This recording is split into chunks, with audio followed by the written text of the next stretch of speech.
Hey YouTube, it's Cameron here with another video from your favorite Vex team, 4004Y, why not?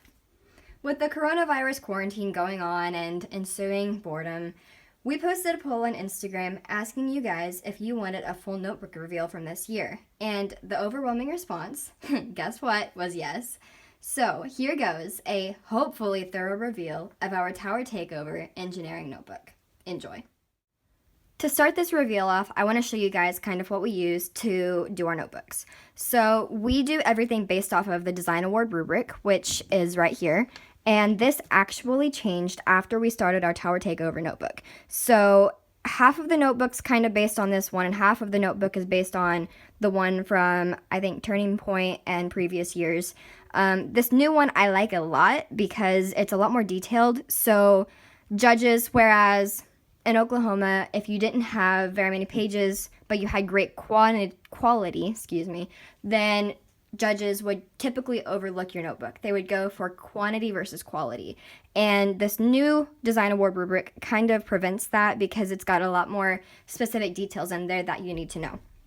So here we've got some of the things highlighted already that we need to work on for our 2020-2021 notebook, because we have already started kind of outlining how to do that because, we're bored, so why not?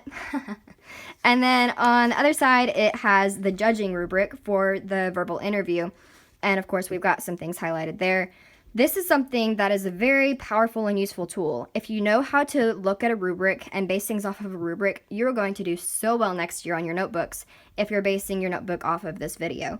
So besides that, we also base our notebook off of previous notebooks, and our big goal is to make sure that our previous notebooks we take into consideration and the current notebook is improved from that.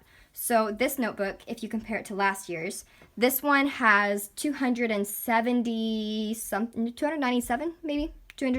pages in it. And our previous notebook, our Turning Point notebook, had 91 pages. So guys, that is absolutely insane. And our goal for next year is to fill out one of these notebooks completely. And we got the exact same one for next year, and it's got 232 pages. So our goal is to completely fill one of these out next year. And that's kind of how we do things. We like to one-up ourselves and keep it competitive within the team.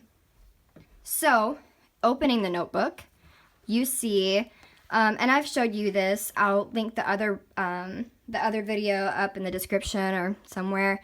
When we did our award-winning notebook video, you saw basically the same notebook. We actually showed our Turning Point notebook, but this is the exact same. It's from Book Factory. It's the whole shebang is all here. So starting with the table of contents, we always do color coding, which is a big thing. At least for us, I don't know that it really helps with judges any based on the Design Award rubric, but it does make it so much easier to navigate.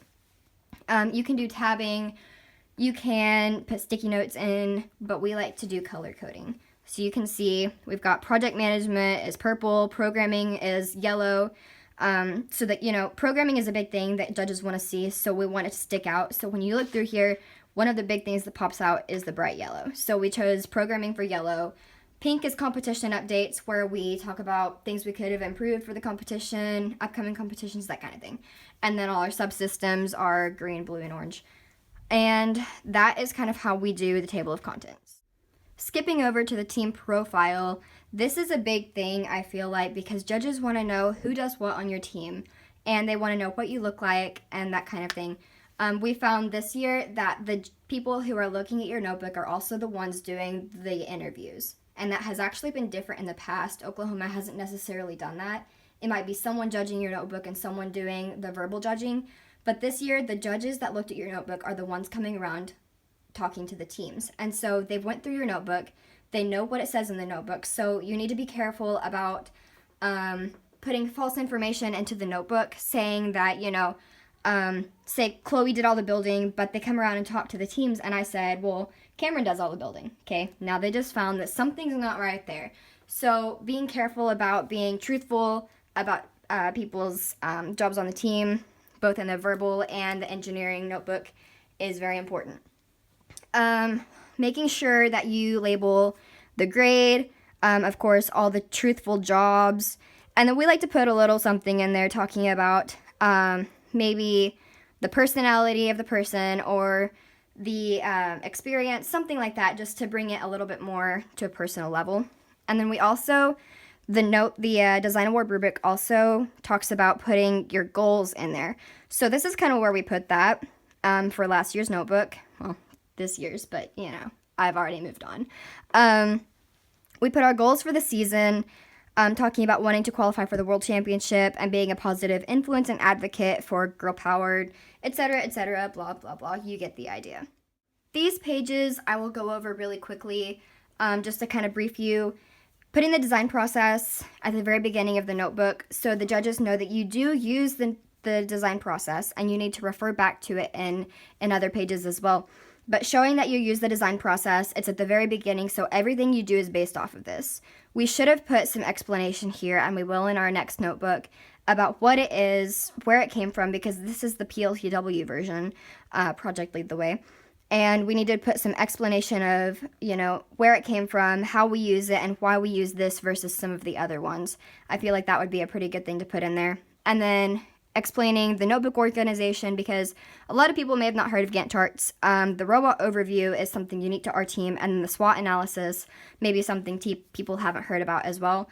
So we wanted to kind of outline what those are and why we use them and when we will use them. You know, Gantt charts, we don't want to use every week. We didn't want to use every 2 weeks. We used it on a monthly basis. And so showing that you used the Gantt charts on a monthly basis, and that's what it says here, shows that you're following through on your commitments and things like that.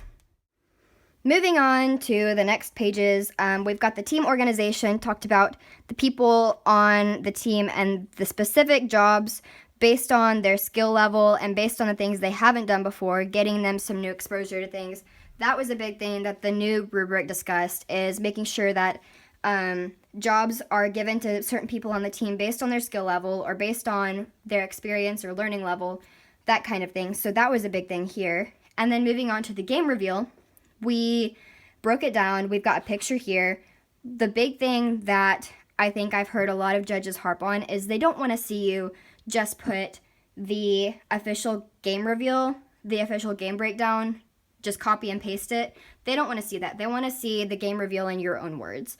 Things that popped out to you, different things that you feel are important, and definitely outlining the game in a way that judges can understand it and that teams can understand it. So we outlined kind of how it's played, the breakdown of the cubes, the color of cubes, the scoring objects, that kind of a thing, autonomous, how much it's worth, how long it goes, just that type of thing. And then we did a scoring system here.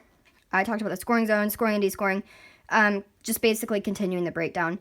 And then one big thing that I want to talk about, and I don't think this hurt us or helped us, but if you're like me and you're OCD about your notebook, this is a big thing. My little brother decided that he wanted to put some entries into the notebook. He decided that, you know, black and green and orange looked really cool on a piece of paper. And so he went and got into my notebook and scribbled all over this page. Now, if you're like me, I was freaking out. I was like, am I going to have to buy a new $50 notebook because I cannot have this in here? Am I going to cover it up with a piece of paper? How am I going to do this? Well, my mom actually kind of helped me with this, and this I thought was kind of a clever and humorous way to fix this. My little brother is 4, and he loves being in the robotics program. He loves helping us out, and so we gave him an introduction. We made him our team mascot and put his name and, you know, his picture and some of the, you know, he's our mascot. He became involved in robotics last year when he attended state competition, you know, all that kind of thing. And then talked about, you can see in the background, his ideas and design strategies and et cetera, et cetera. So that was a humorous way to kind of fix my problem and to be able to move on and not worry about that page as much. And you can see we also made him sign his name here. So that was I felt like a humorous way to fix the situation. Now, that's not an ideal situation to be in, obviously, but it kind of got some stress off of me. I didn't have to cover it up, and then you can see underneath the piece of paper big scribbles that judges aren't going to know what they came from. So that was something I wanted to talk about.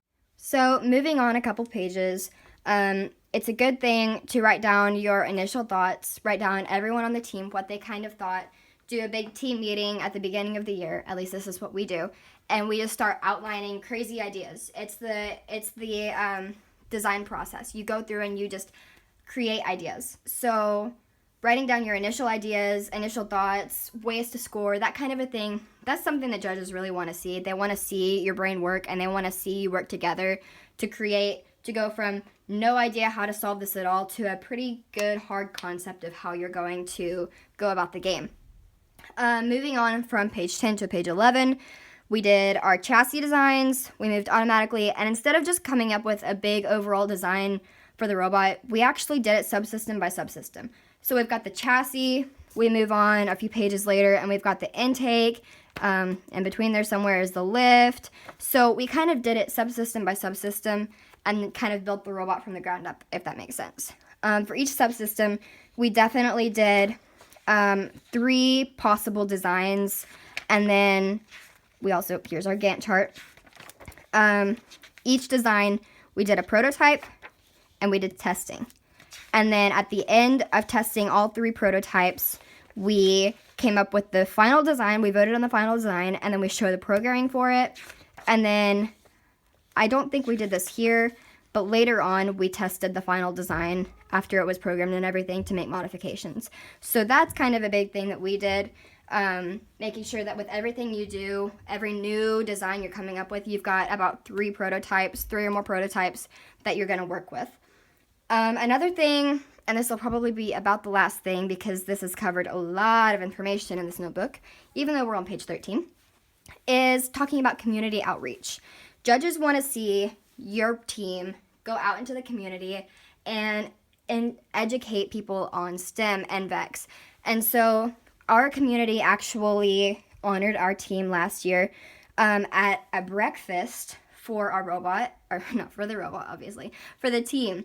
And we got to bring the robot, got to bring our World's Trophy from Turning Point, and that kind of a thing. And we got to talk about STEM and Girl Powered and VEX and all those good things.